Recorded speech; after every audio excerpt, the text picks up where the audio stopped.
Top Med Talk. Welcome to the Roundtable on Top Med Talk.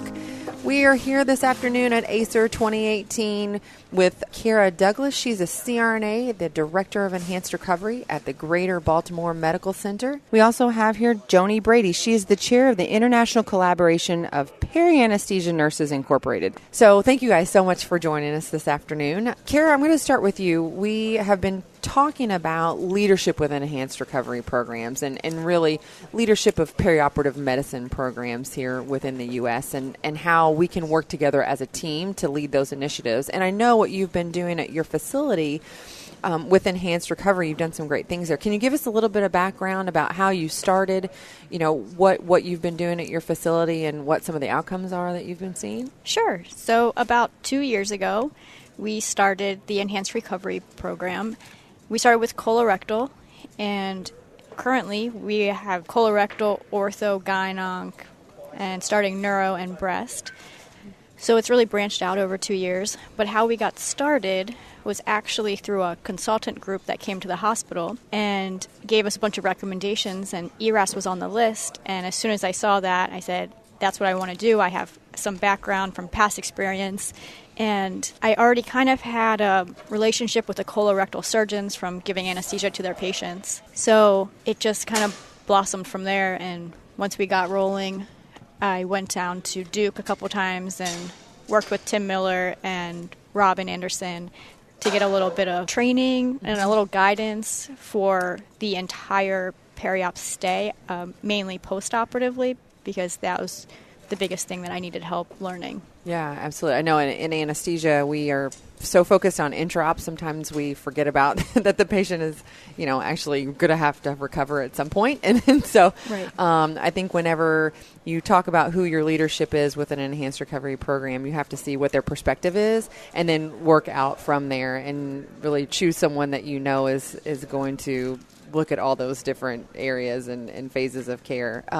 So what are some of the outcomes that you're seeing within your facility? Right. So colorectal-wise, our length of stay dropped from, I believe it was 8.3 days when we started, and the last time I looked, it was 3.2. And we also had, we are tracking pain scores and the amount of narcotics that patients are getting. And we're using not many epidurals. We're mainly doing TAP and QL blocks, using Exparel. And we're looking at total average pain scores plus maximum pain scores. It is amazing that our average pain scores have gone down there typically around 3. So on the scale of 0 to 10, 3 would be like the average, and max is usually around 5. We're making a difference. They're not having as much pain. The blocks are working, the multimodal pain management is working, and they're getting out faster, they're comfortable. Yeah. It's a win-win all around. That's very cool. Have you published any of that data? Are you working on that? Joni here is an expert. You must publish. Everyone here has been telling me this, and we will work on it. Well, this is actually a really good question. When we talk about process measures and ERAS coordination and some of those elements that are so inherent in what makes an enhanced recovery program successful, it's not rooted in evidence at this point, having an ERAS coordinator, determining, looking at process, or doing some of these other things. And I think that we need support as, enhanced recovery coordinators and navigators, and to be able to publish some of this information, because I think if you're not rooted in academics, you don't have a very good background. So Joni, do you have any recommendations how someone who's running an enhanced recovery program, seeing amazing results, and they need to get it out there, what could they do? So one thing I wanted to touch on that Kara said is, in terms of leadership, she started her program through personal professional connections and went to a place that was ahead in their program and learned from them. And I think that's a really important aspect of building your program and learning from someone who's walked the walk. The other thing is education with mentorship, and that's another thing that you touched on. You went and got that support, and it's so critical. As far as publishing goes, it's a labor of love, for sure. And I think that the first time you publish, it's a little daunting, but if you don't publish, who knows what you did, and what value does that bring to enhancing and improving care? And I think within the nursing profession, if you have a journal your AANA journal, there are typically mentorship structures within that. So I would definitely encourage you to take that step. You've done all the work. Why not share it? And what I was going to say is that it's like, to make a point, we have all this data. It's just the same as, well, we get all this monitoring data, right? We're monitoring our patients. We know that they're sick. We know that their blood pressure is low. But is anybody doing with it, and how does it really affecting change?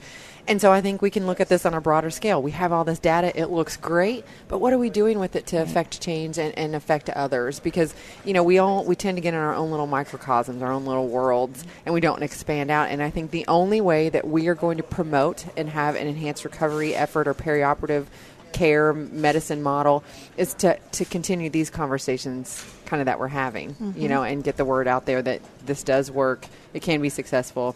There are elements that the evidence doesn't always make very clear, but we can put that out there. Absolutely. Kara, I know that you've done some really cool things with promoting enhanced recovery within your facility and as well as outside of your facility to make enhanced recovery part of patients' general knowledge. So can you talk to us about what are some of the initiatives that you're doing? Of course. So we have done some pretty creative things at our little community hospital. The first thing we did was we had WBAL, that's one of the news stations, come to the hospital. They followed us around with an ERAS patient. It's a radio station. No, it's a TV. Oh, it's a TV station. It's a news station. Station. So they were filming us. And it was a colorectal ERAS patient, had permission from the patient ahead of time, all of that. And they came into the OR with us, filmed the whole case, and then they did a story. They linked it into the opioid epidemic and how we're decreasing opioids in the OR, and that was just great. And now currently it's on YouTube, so anyone who Googles GBMC or reducing opioids during surgery, they could find it. Then after that, we started doing Facebook Live events. So our hospital is actually very active on social media, which is nice. So that was already set up for us. And we did colorectal and orthopedic, and we've done a gyne-onc one, but the gyne-onc one did not include a patient. So we did colorectal with a patient. Oh, wow. So they went on the air live with a news station, TV news station, but it was filmed on Facebook Live. And it was our surgeon, one of the patients that's gone through the ERAS program, and so they were interviewed together on air. And then we did orthopedics. It was a total knee patient. So the patient who got a total knee replacement, that patient plus the surgeon both got interviewed on the air. All of those get put on YouTube, so anyone could Google and find the interviews. They didn't talk about ERAS the entire time, but ERAS was a big part of, why did these patients do so well? They got their blocks, they didn't have pain, they got out of the hospital faster. So it was really great to hear directly from the patients, and I think other patients can relate to that. Yeah. So that was really great. And then the most recent thing that we just did 2 weeks ago is we hosted the very first Baltimore ERAS symposium at GBMC, hosted it, and then had a couple speakers from Hopkins, and then we invited all of the local hospitals of Baltimore. So everyone from nurses, surgeons, anesthesia, dietitians, wound care nurses, everyone was included. And we had about 110 people from Baltimore come, and 6 speakers total. And it was just great to inform our local people about what we're doing and how they can get involved.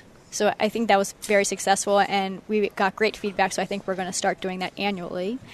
And then starting next month in April, Wow, you're a busy girl. Yeah, we joined. Get it. We joined with Johns Hopkins, and we are starting, I guess, a Baltimore ERAS Journal Club. Oh, so that cool. way we can meet monthly and go over the new literature. Wow, you are a busy girl. That is fantastic. It is. Wow. It really is. Yeah. Okay, my little points pale in comparison. Joni. No. Just organically within the hospital, some of the things we did to promote the program were educational posters, both for the staff and for patients. Also, we added some educational videos to the inpatient TV so that we were promoting the program that way to the patients. And again, it's an extension of your organization out to the public, so you used a public venue through the news media. But a lot of what happens in healthcare facilities is word of mouth. So by having the patient leave and tell their story, really, really important. Mm-hmm. And also we did some pre-anesthesia videos, and we use the internet to leverage up education for the patients, because until we can really get everyone through a peri-op clinic, we still have to do a lot of, modular outreach, let's say. And the other point I wanted to make after listening to you, Kara, is we're really at a tipping point with the opioids. And, it is a crisis in our country. So I think with ERAS, we really have an opportunity right now to say we've got some answers for this. And I'm actually doing a study right now of nurses, a national study to look at knowledge and practice on discharge, because we know that a lot of the addiction is coming from the leftover pills. So I think this is a great time that we can really take these programs and say they have value, use the data, as Desiree talked about, to prove the value, and then use that tipping point to sort of push forward when you're looking at leadership and getting funding for these programs within your organization. These are all the kind of points we can make to support that goal. Yeah, absolutely. I agree with you 100% on that. And just kind of bringing it all together, it's interesting because we can look at the big picture, right, and see all these things that you're doing on a big scale and then taking it down. But every part is just a piece of that bigger puzzle, mm-hmm. and you have to have all of that to be that. I mean, you're showing the success, right? And that's how it all comes together. So, ladies, I want to thank you so much for sitting down with us today at the end of day here on the second day of American Society for Enhanced Recovery 2018. And I hope we can have further discussion and talk about next year, Kara, what you're up to, and Joni, your new study, right? Thanks, guys. Thank you. Top Med Talk. And don't forget to follow Top Med Talk on LinkedIn, Facebook, and Twitter.